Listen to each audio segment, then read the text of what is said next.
Every day, in every school in Japan, 30 children sit at their desks. They close their eyes. They press their palms together. And in perfect unison, they say one word before touching their food. It's not thank you. It's not a prayer. It literally means, I humbly receive this life. They are apologizing to the food for eating it. The word is Itadakimasu. And there's a second word at the end of the meal, gochi-susama. Together, they form something no Western language has, a ritual that turns every meal into a ceremony of gratitude, not to God, not to the chef, but to everything that died so you could eat. By the end of this video, you'll never eat in silence again. Itadakimasu comes from itadaku, to humbly receive something from above. The word originally described receiving a gift from someone of higher status. You'd raise it above your head in gratitude. Over time, it became the word you say before eating. The food is the gift. The earth is the giver. And you are receiving it with both hands raised. Every single meal. In French, you say bon appétit, good appetite, a wish for enjoyment. In English, you might say, let's eat, or nothing at all. In Japan, itadakimasu isn't about you. It's not about your appetite or your enjoyment. It's about acknowledging that something else, a plant, a fish, a grain of rice, gave its existence so you could continue yours. Itadakimasu is a chain of gratitude that starts long before the table. A rice farmer wakes before dawn. He stands in water up to his knees, planting seedlings one by one. Months later, he harvests. That rice travels to a market, to a kitchen, to a bowl.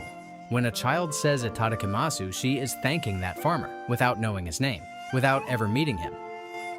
At a fish market, the fisherman's catch arrives before sunrise. A tuna is laid on the block. The buyer inspects it. He will sell it to a restaurant. The chef will prepare it. You will eat it. But at every step, someone is aware.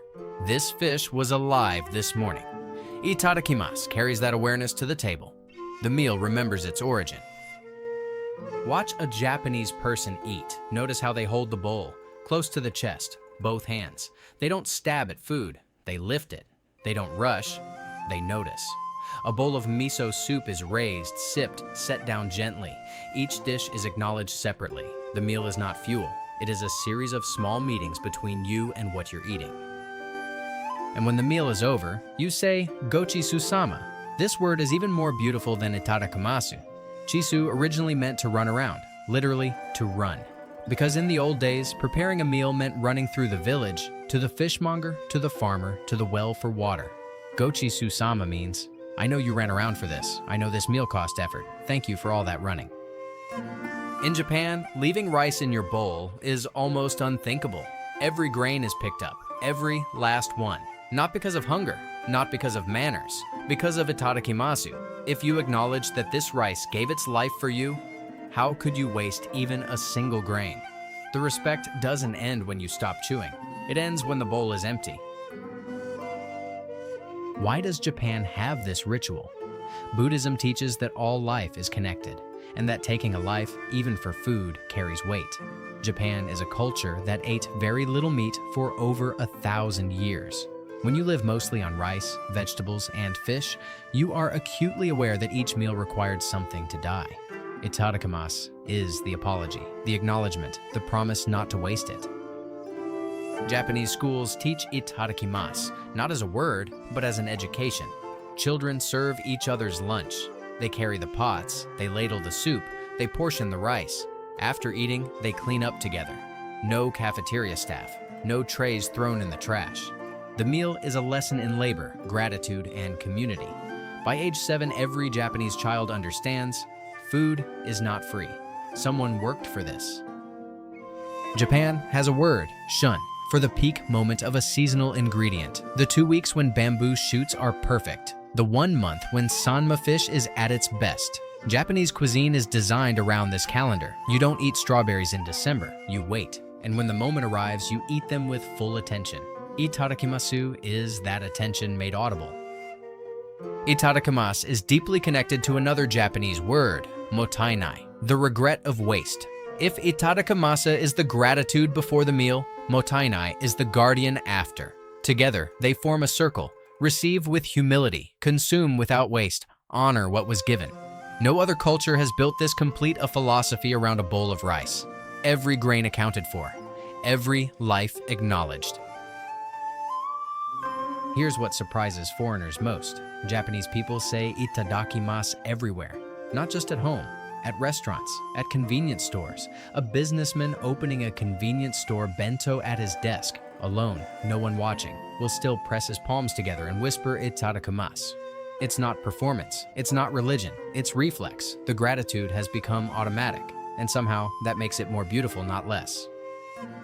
Think about what other cultures say before eating. Grace in Christianity thanks God for providing.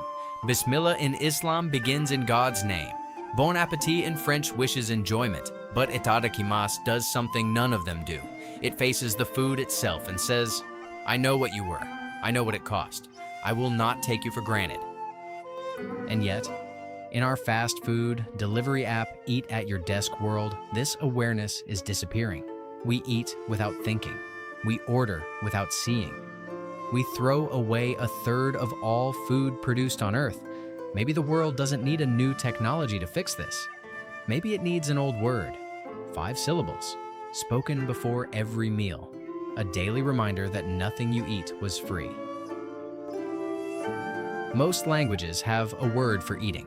Some have a word for cooking. A few have a word for the gratitude that comes after. But only Japanese has a word for the moment just before. That one breath of stillness where you look at your plate and acknowledge, lives were given, labor was spent, the earth itself provided, and I am about to receive all of it. That breath has a name. Itadakimasu is not just a word, it's the shortest prayer in any language.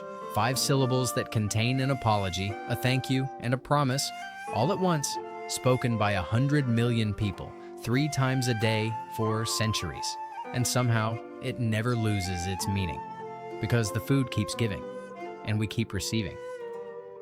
So tonight, wherever you are, before you eat, try it. Press your palms together, close your eyes, and say it. Itadakimasu.